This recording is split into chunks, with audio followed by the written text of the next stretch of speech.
മേലെ ആദി വന്നു നിന്നു പോയി പോവാൻ മലക്ക് ചാരി ആ വിടവിലൂടെ കണ്ടേ ഇറാകുകയും ദൂരെ ആ വിടവിലൂടെ കണ്ടേ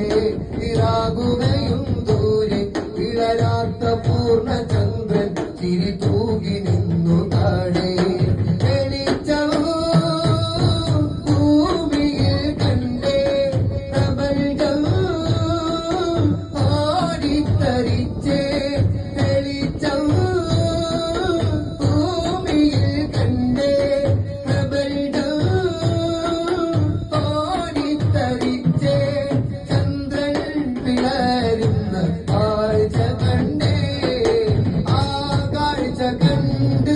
ും